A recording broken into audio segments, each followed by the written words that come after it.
corporate interests. There's that expanded NAFTA agreement that is now looking at international agenda to fast and furious extract the resources at whatever cost, and not holding the corporate interests or leaders responsible, like what you just alluded to with Shelley. Just last week also, he had signed into legislation with the BHP Billiton purchase that there's no liability, past, present, and future, to any environmental degradation or desecration of anything sacred. So, I mean, that's your own leader. So like Don always says, you know, it's bad enough that we have to fight off corporate interests, but now we have to fight off our corrupt leaders. And so, but we look at this system, systemically, it's sick and it's exploited, and these are policies of genocide. Mm-hmm. And when we look at the uranium contamination on the Navajo Nation, we look at Church Rock and that whole spill, the largest uranium spill on the homelands on the Navajo Nation. Rio Puerto River, that's our backyard. Goes right in front of my house. Rio, right in our backyard. And that flowed into the Little Colorado River, and that flowed into the main Colorado River. So we're all dealing with this contamination.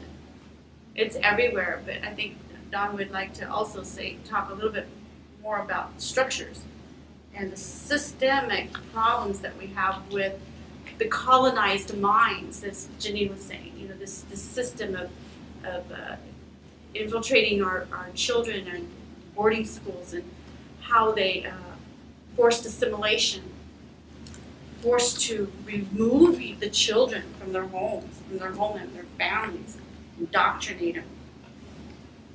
You know, we have this ROTC program in all the schools, but there's no career counselors. But then you look at the history of what's being taught, and that's also false. And this whole, you know, prosperity that's going on here in the valley versus poverty that goes up on Navajo or any indigenous lands. There's an inequity, there's an imbalance, but it's by design. It's a system to oppress and to keep people in poverty. You know, one, on my reservation, I'm a woman, I'm Navajo, like, you know, they've managed to co-opt our leadership systems and structures and rhetoric to say that women cannot be leaders, therefore marginalizing my voice. Same time as saying, you know, elders are the only leaders, misappropriating a cultural belief to fit this system to marginalize the participation of youth.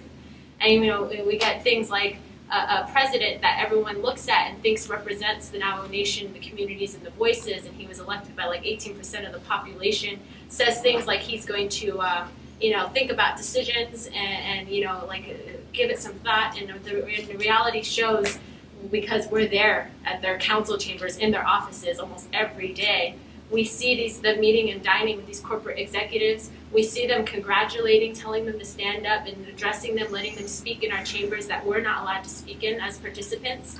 And then they go around and tell the public, oh, we're thinking about it. Oh, we're doing this because this is the way to exert our sovereignty.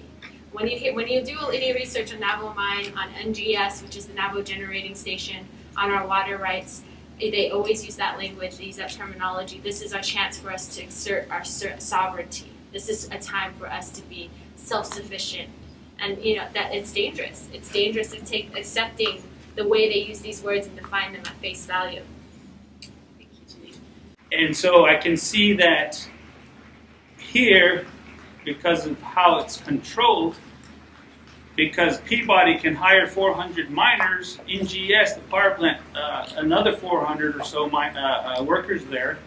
Those are promoted as, this is your economic development. This is the only thing happening.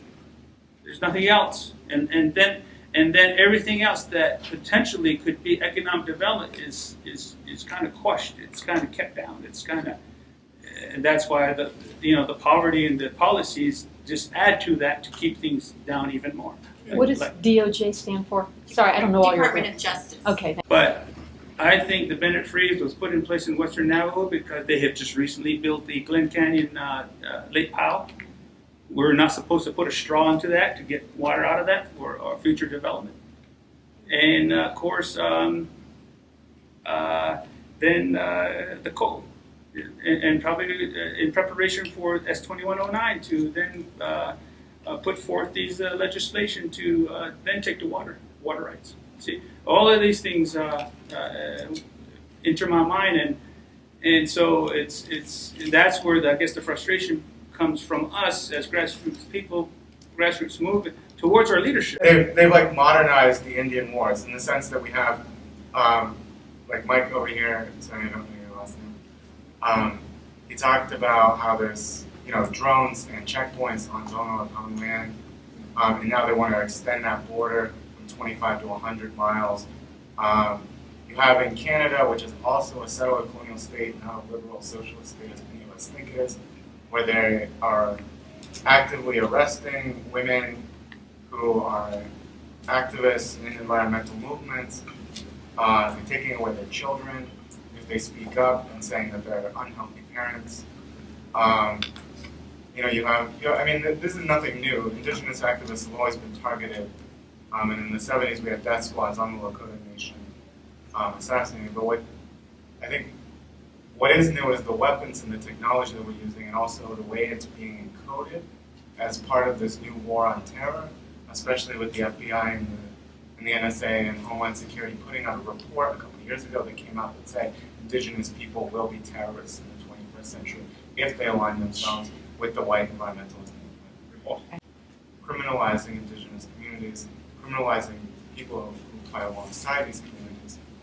It's interesting you say that. Just in the Tuba City, the community that we live in, the biggest and newest and best structure is a penal system. Sure. It has the court, it has the jail, it has the police station, and it's the high rise in town. It's the only new structure. There's no other structures except these penal systems. And also the relationship with the Hopis. When my grandmother's generation, she would go up to different ceremonies and to accept her as sisters. My generation, not so much. And it makes me sad that the policies seems to be with Indigenous nations putting us against each other instead of us working together. The Thorn Autumn Legislative Council was going to pass a resolution naming myself and others as terrorists. And my terrorist weapon is water, for putting out water in the Thorn Autumn Nation for migrants so that they don't die. And so, fortunately, because he raised a question, I think they were embarrassed and they didn't proceed. But to go along to your point, even our own tribal governments, and I say that on the Thorn Autumn Nation, in the plural, it's the Legislative Council and also district councils who pass resolutions against humanitarian rights and who have been co-opted by Homeland Security to work with Homeland Security, and we even have Operation Stone Garden liaison on the police department. Your community is unique, your area is unique, your land base, your resource structure is unique, but in the end, the pattern is completely the same. When we all recognize and educate ourselves on that pattern, we're better prepared to resist. We don't need to go outside of our communities to someone else's place and adopt their struggles. There's always going to be limitations from that type of participation. We got to be very careful and critical of ourselves and our intentions when we do stuff like that. But we can always speak from that place of authority, connection, and heart when we do it in our own communities.